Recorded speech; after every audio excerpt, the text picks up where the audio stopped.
Hello everyone, welcome back to my channel. It's time to study. Hello students, welcome back to our new chapter. Chapter number 8, issue of shares. Last lecture में हमने bills of exchange chapter complete किया था. Now we are moving towards our next chapter which is known as issue of shares. So let's start with our new chapter, chapter number 8, company accounts, issue of shares. So first of all, we'll study with introduction related to this factor issue of share. So सबसे पहले हम intro के वो देखते हैं. Capital is the life blood of any business organisation. अभी हमें पता है इश्यू ऑफ शेयर्स ये होता क्या है. पहले हमें क्यों जरूरत है, कंपनी को शेयर्स क्यों इश्यू करना पड़ता है, उसके बारे में पहले जानेंगे. Why the companies require to issue the shares. Introduction. जैसे ब्लड अपने बॉडी के लिए इम्पोर्टेंट है, वैसे capital is very important for every business organisation. अगर वो छोटा बिजनेस हो या बड़ा business, small scale, medium scale या large scale, every business requires what, capital. So अगर लार्ज बिजनेस होगा, बड़ी बड़ी companies we can tell. So if it is a large scale business, that is a company और business organisation which is large in scale in nature, उनका capital कहाँ से उनको मिलता है. The capital is raise to issue of share. But बाकी छोटे मोटे जो बिजनेस होते हैं, सोल ट्रेडिंग मतलब जो अकेला बिजनेस करते हैं या फिर पार्टनरशिप फर्म, वो अपने फ्रेंड्स रिलेटिव से ही पैसा लाते हैं. they raise the money from their friends relative. But company can raise the funds from where they can raise the fund from outside general public. So that's why issue of shares important part related to a large scale business organization such as company. So हमें इसमें detail में पढ़ना है issue of shares क्यों जरूरी है. Because it was necessary to collect capital from public at large and to encourage public to contribute the capital. Here principle of limited liability was adopted. सो अगर हमने बाहर वालों से कैपिटल लाया तो वो कैपिटल हम लोग हमारी कंपनी में यूज कर सकते. अलॉन्ग विद दैट हम उनको रिटर्न में इनकम दे सकते हैं. इसलिए शेयर्स इशू करते हैं company so that they can get the funds when they are require and those who invest in our company they will get a income in form of what, dividend. So now will move towards what is share and share capital. सबसे पहले हम share का meaning पढ़ते हैं. Meaning given by section 284 of companies act 2013. Share क्या होता है. Share is a share in the capital of a company and include stock as well. Share क्या होता है कि कोई भी एक कैपिटल है उसमें से छोटा सा आपका हिस्सा है, उसको हम शेयर बोलेंगे. जैसे for example if you are having an apple and apple are cut into pieces और एक पीस आपको मिलेगा उसमें से एग्जांपल. सो आपको भी एक शेयर मिला. जैसे 10 people 10 peoples are going to eat one Apple.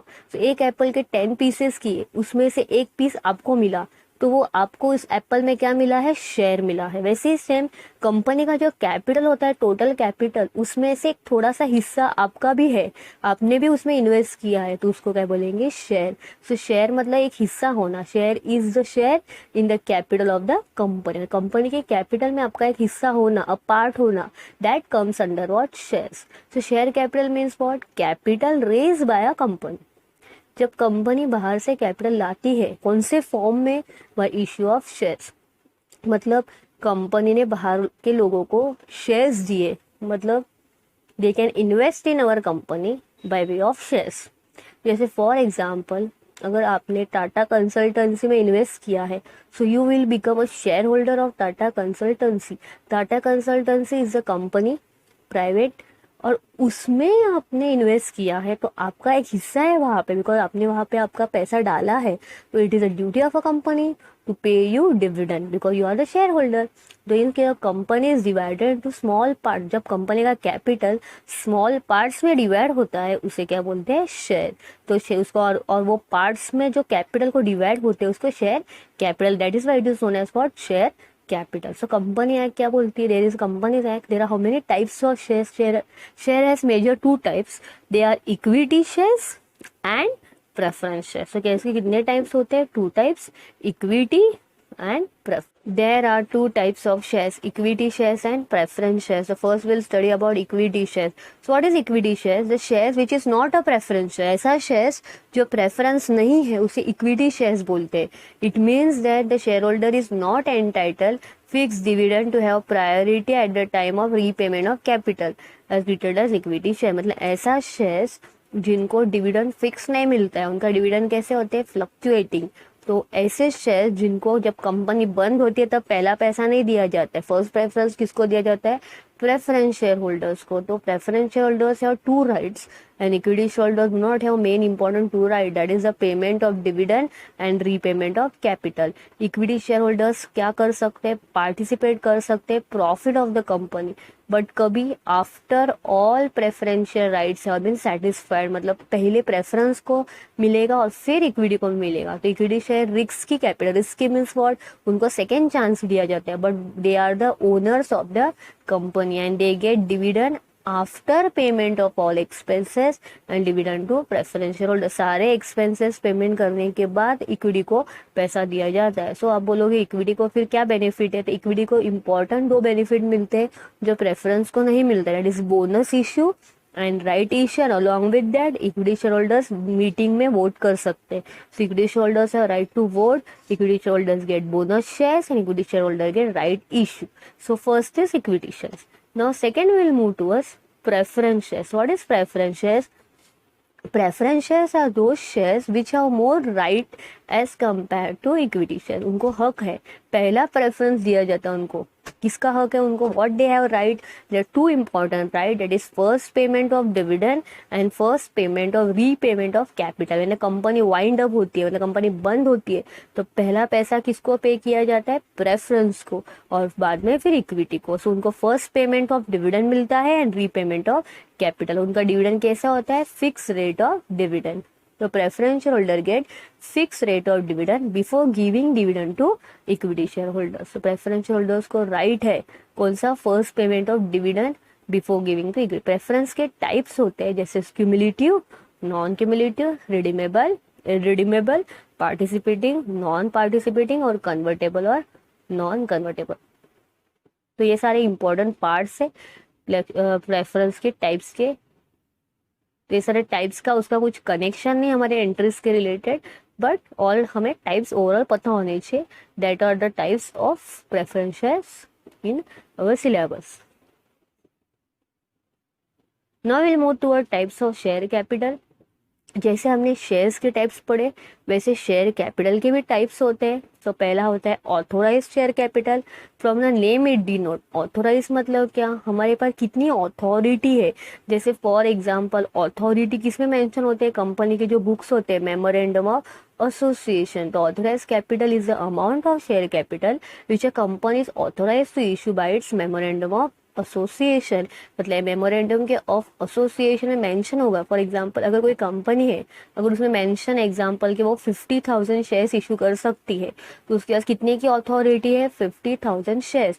So authority means what, how much maximum he can issue, how much maximum the company can issue, it is known as what, authorised capital. Capital इसका और एक नाम क्या है, nominal capital या फिर register capital. This is the maximum amount which a company authorise to raise, मतलब ज्यादा से ज्यादा वो कितना पैसा ला सकती है बाय इश्यू ऑफ शेयर, उसको बोलते हैं authorised share capital. Authorised share capital can be increase और decrease adopting by prescribe legal procedure. Increase भी कर सकते हैं, डिक्रीज भी कर सकते हैं, बट हमें इंक्रीज या डिक्रीज करना है तो हमें legal rules and regulation follow करना पड़ेगा।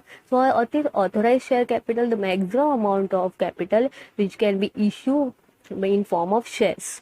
मतलब ऐसा कैपिटल जो कंपनी शेयर्स के फॉर्म में मैक्सिमम इशू कर सके। जैसे मैंने एग्जांपल में बोला आपको 50,000 अथॉरिटी दिया है, तो कौन सा कैपिटल है, authorise.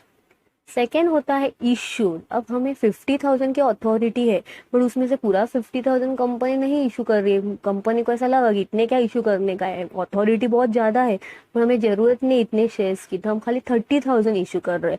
So what is issued capital, issued capital is a part of authorise capital. Authorise share capital का एक पार्ट, एक हिस्सा है which is correct for issued. Issued मतलब हमने पब्लिक को कितना ऑफर किया, भले अपने पास अथॉरिटी 50,000 की है, but how much we are going to issue to general public, only 30,000.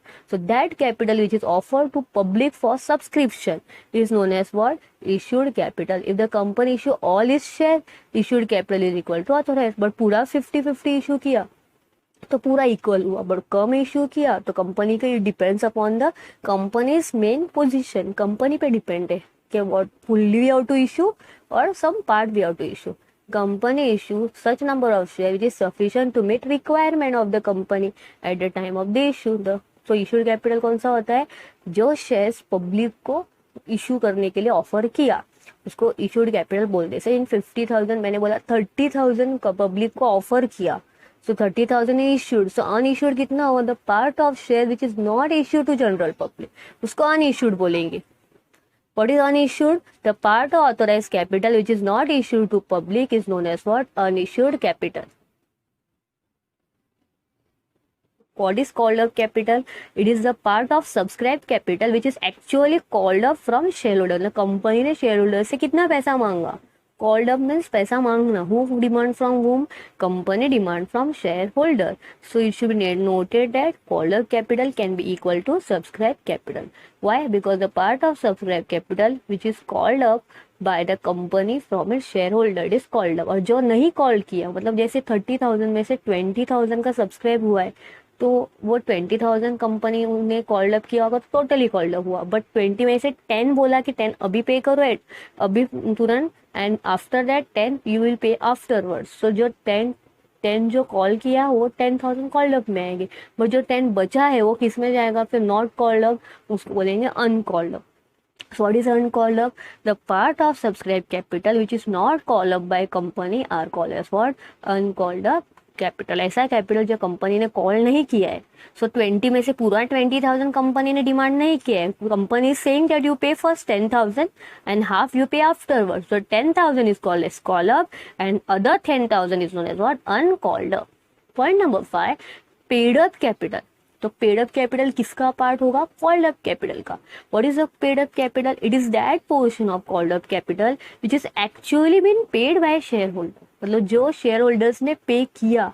Company ने कितना कॉल्ड अप किया था 10,000, बट उसमें से भी शेयर होल्डर ने 5,000 पे किया, तो that part of called up capital which is paid by share holder is known as what, paid up capital. The some shareholder may not pay the amount demanded and due on their share. जो सभी share holders पे नहीं करते, some shareholders pay, some do not. So paid up capital can be equal or lesser than called up capital. पर अभी मैंने आपको example दिया 10,000 रुपीज मांगा था, उसमें से पूरा 10,000 भी पे कर सकते हैं या फिर शेयर होल्डर ने ओनली 5,000 पे किया है। So जो कॉल किया था 10,000, but out of 10,000 only 5,000 is paid. So it can be less also or it can be equal also, but it cannot be more than called up. But 10 से ज़्यादा तो पे नहीं करने वाला। और डिफरेंस जो है 10 में से 5 पे हुआ तो जो बचा है उसको क्या बोलेंगे, calls in arrears. The difference between called up capital and paid up capital is known as for calls in arrears. Company is demanding 10,000. But shareholders have paid just 5,000. So what is the balance remaining to pay? 5,000. जो बचा है balance उसको क्या बोलेंगे, calls in arrears. सो उसको बोलते हैं paid up capital. Point number next, reserve capital.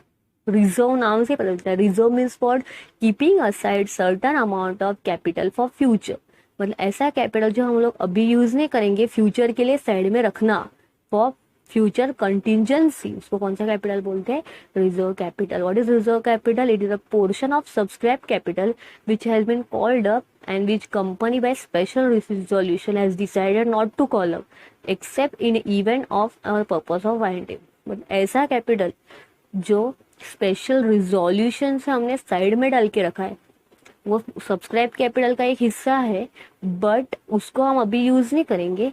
It will be use when in the company is winding up, जब कंपनी बंद हो सकती है, वाइंड होगी इन फ्यूचर में अचानक, तो उस केस में हमें वो यूज करना है, तो उसको रिजर्व कैपिटल बोलते हैं, planning for future. So it is that portion of subscribe capital which has been called up, जो कॉल्ड अप किया है and which company by special resolution में डिसाइड हुआ है।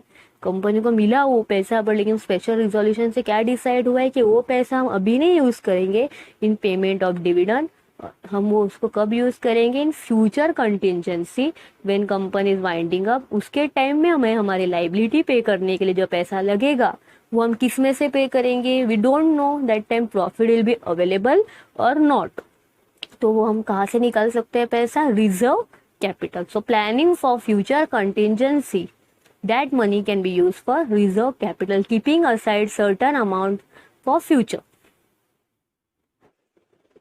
So all this point was types of share capital. There are total how many types of share capital? Total 6 types of share capital. Now next part we'll move types and methods for issue of share capital, अगर हमें share capital को issue करना है तो उसके कौन से method से related to that we have to study. पहला मेथड है राइट इशू। राइट इशू किनको दिया जाता है? एग्जिस्टिंग इक्विटी शेयर होल्डर्स को। सेक्शन 62 इक्विटी शेयर होल्डर्स को राइट शेयर्स दिए जाते हैं, एग्जिस्टिंग इक्विटी शेयर होल्डर को। दूसरा मेथड होता है employ stock option scheme. Employees को शेयर्स दिया जाता है कम प्राइस में at the rate less than market price को एम्प्लॉय स्टॉक ऑप्शन स्कीम बोलते हैं। तीसरा होता है प्राइवेट प्लेसमेंट। प्राइवेट प्लेसमेंट मतलब an offer is given to invitation to subscribe to issue of security. General public को ऑफर दिया जाता है प्राइवेट में, an offer of invitation to subscribe or to issue security to any selected person और group of person। कुछ selected person होगा उनको offer दिया जाता है कंपनी के शेयर्स के रिलेटेड। फिर दूसरा होता है प्रेफरेंशियल अलॉटमेंट ऑफ शेयर्स, वो पब्लिक ऑफर भी होता है। प्राइवेट प्लेसमेंट के बाद पब्लिक ऑफर होता है। पब्लिक ऑफर किनको दिया जाता है? Offering of security which is listed in stock exchange to general public. Private placement में सिलेक्टेड ग्रुप को दिया जाता है। पब्लिक ऑफर में स्टॉक एक्सचेंज में जो लिस्ट होती है उनसे जनरल पब्लिक को ऑफर दिया जाता है। तो public offer is the offering of securities which are listed on a stock exchange to general public. फिर नेक्स्ट होता है sweat equity share. Sweat equity share जो होता है वो एम्प्लॉयज को दिया जाता है, टू इट्स डायरेक्टर और एम्प्लॉयज को दिया जाता है डिस्काउंट में। डायरेक्टर या एम्प्लॉयज परचेस कर सकते हैं डिस्काउंट में। It is issue to director और एम्प्लॉयज जो कंपनी में काम करे उनको दिया जाता है। और फिर नेक्स्ट होता है bonus shares. Bonus shares equity share holders को दिया जाता है, मतलब bonus shares free of cost दिया जाता है। When company earns more profit, तो कंपनी के पास डिविडेंड बांट के भी पैसा बचा है तो कंपनी वो किसको देती है? ओनर्स ऑफ द कंपनी को। So equity share holders are owners of the company, तो उनको बोनस शेयर्स दिया जाता है to the current equity share holders fully paid of shares free of charge. Free में उनको शेयर्स दिया जाता है as a bonus because they are with company till the life time, because they are the owners, तो उनको free of cost bonus shares दिया जाता है when company has earn more and more profit. ये सारे मेथड्स होते हैं, उसमें से हम इश्यू ऑफ शेयर कैपिटल कर सकते हैं। सो टाइप्स और method of issue of share capital. So next part will move towards public issue of shares. Public को कैसा इश्यू करना है शेयर्स, बिकॉज हमें इस लेसन में अकाउंट्स के हमारे लेसन में हमें पब्लिक इश्यू के बारे में कॉन्सेंट्रेट ज़्यादा करना है। प्राइवेट इश्यू भी होता है बट हमें पब्लिक इश्यू के बारे में देखना है। It is most common practice of कौन सी कंपनी पे ध्यान देना है? पब्लिक लिमिटेड कंपनी जो शेयर्स रेस करती है by issuing shares to primary public. Primary को मार्केट में इशू करते। प्राइमरी मार्केट मतलब first hand market, fresh issue जिसको बोलते हैं।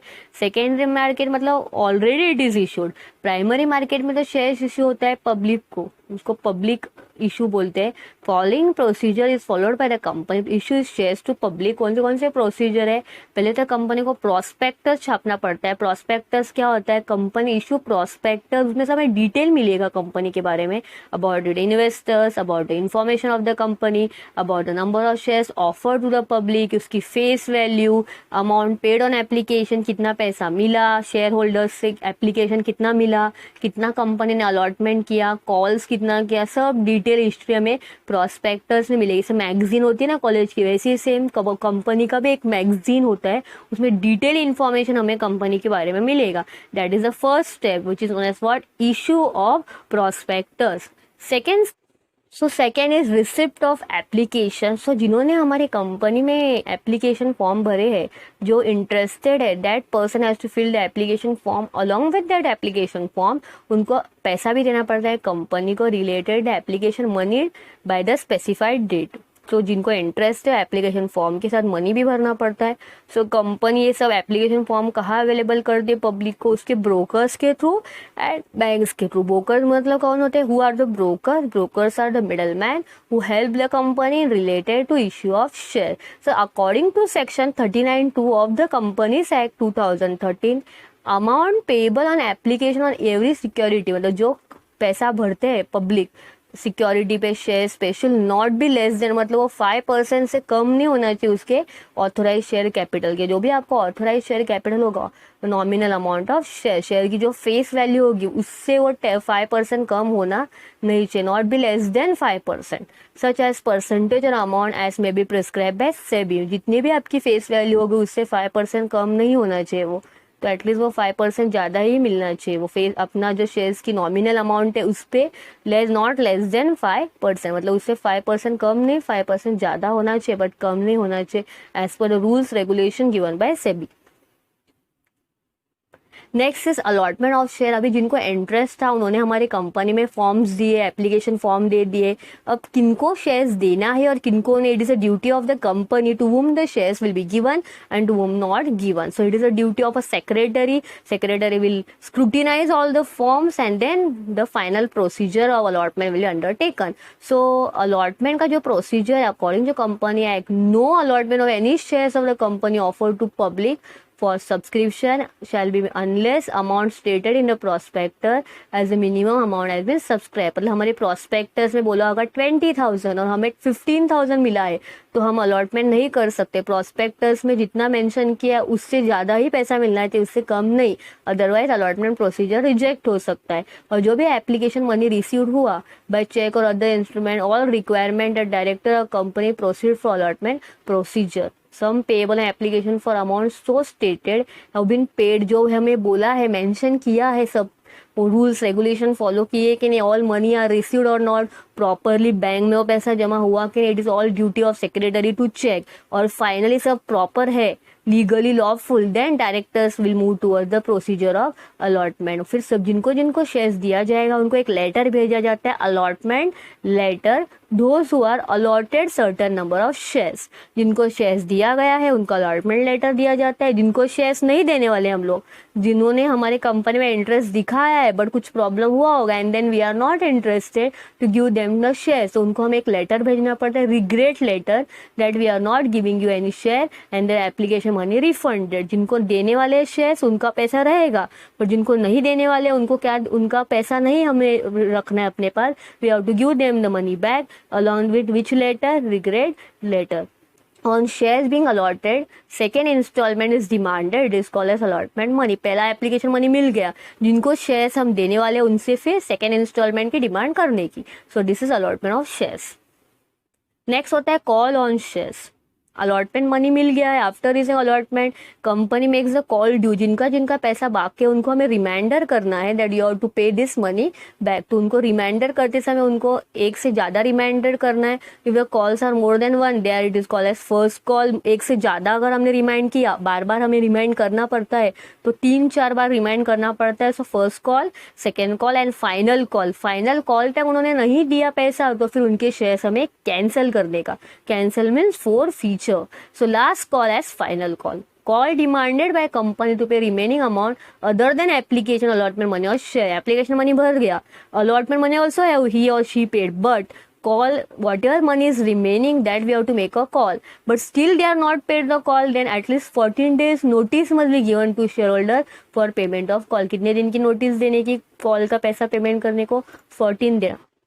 We have done first call, we also have sent second call, final call also done, but still the amount is not paid by that particular person। So in that case finally the shares will be forfeited। forfeited मतलब उसके shares अभी cancel हो गए, अब हम नए वापस वो शेयर्स अभी मार्केट में री इशू करेंगे और किसी दूसरे को हम वो शेयर्स दे देंगे, तो पर्सन का लॉस हो जाएगा। सो ऐसे भी कंडीशंस हो। First lecture of issue of shares we studied the types of shares, about types of share capital, methods for issue of shares, procedure that is public issue of shares, about that we have studied।